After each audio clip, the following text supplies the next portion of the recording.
নমস্কার বন্ধুরা, আমি রণদীপ। হিস্ট্রি দর্পণ এডুকেশনাল চ্যানেলে আপনাদের সকলকে আবারও স্বাগত।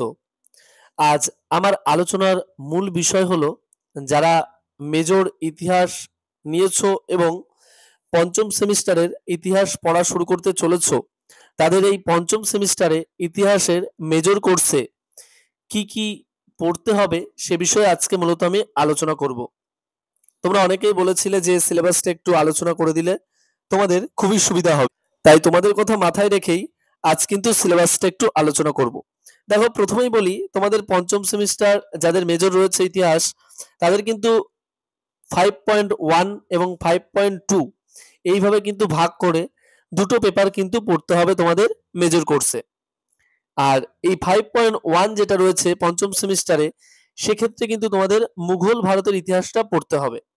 আর 5.2 যেটা রয়েছে, সেক্ষেত্রে কিন্তু তোমাদের আধুনিক ইউরোপের উত্থান অর্থাৎ ফরাসি বিপ্লবের আগে ও পরে এই পার্টটা কিন্তু তোমাদের পড়তে হবে।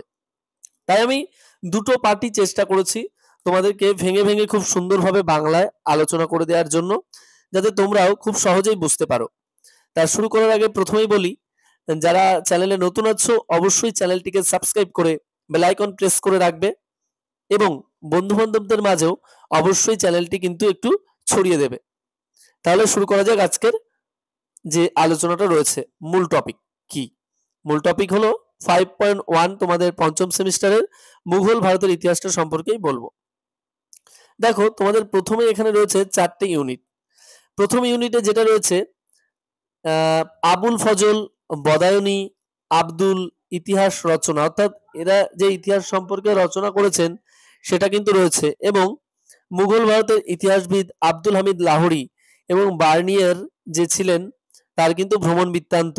এছাড়াও স্যার যদুনাথ সরকারের ইতিহাস রচনা মুঘল যুগ বা মুঘল ভারত সম্পর্কে, এবং দিল্লি ও আলিগড় স্কুলের অন্যান্য ঐতিহাসিকদের বিভিন্ন লেখা, এগুলো কিন্তু পড়তে হবে তোমাদের প্রথম ইউনিটে। তোমাদের সেকেন্ড যে ইউনিটটা রয়েছে সেখানে কিন্তু তোমাদের পড়তে হবে আকবর থেকে ঔরঙ্গজেব পর্যন্ত মুঘল রাজ্য গঠন এবং ধর্ম।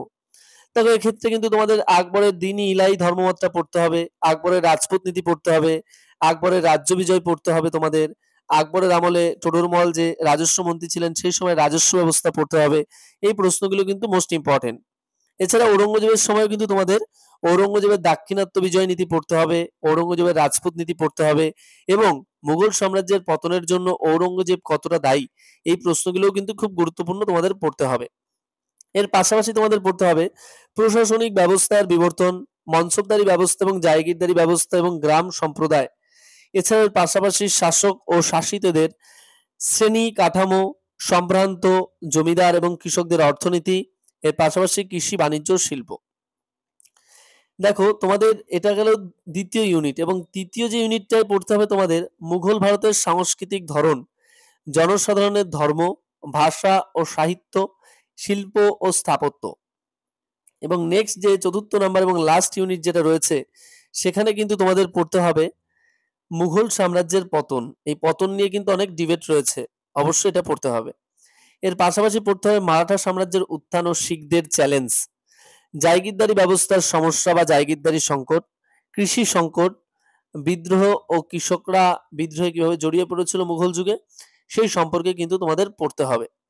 তাহলে বুঝতেই পারছো, এই পর্যন্ত যদি তোমরা পড়তে পারো তাহলে কিন্তু খুব ভালো হবে। তোমাদের ইতিহাস 5.1 যে কোর্সটা রয়েছে তোমাদের পঞ্চম সেমিস্টারের, এই কোর্স কিন্তু পুরোটা কমপ্লিট হয়ে যাবে।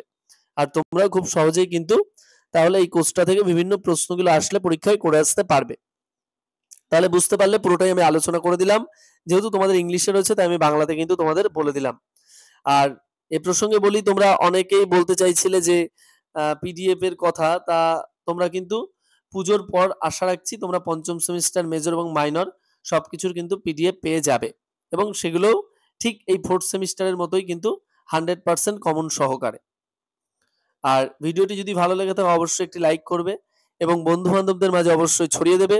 আর আরো কি ধরনের ভিডিও দিলে তোমরা আরো বেশি উপকৃত হবে অবশ্যই কমেন্ট বক্সে কমেন্ট করে জানাবে, তাহলে আমরা পরবর্তীতে সেই ধরনের ভিডিও দেওয়ার চেষ্টা করব।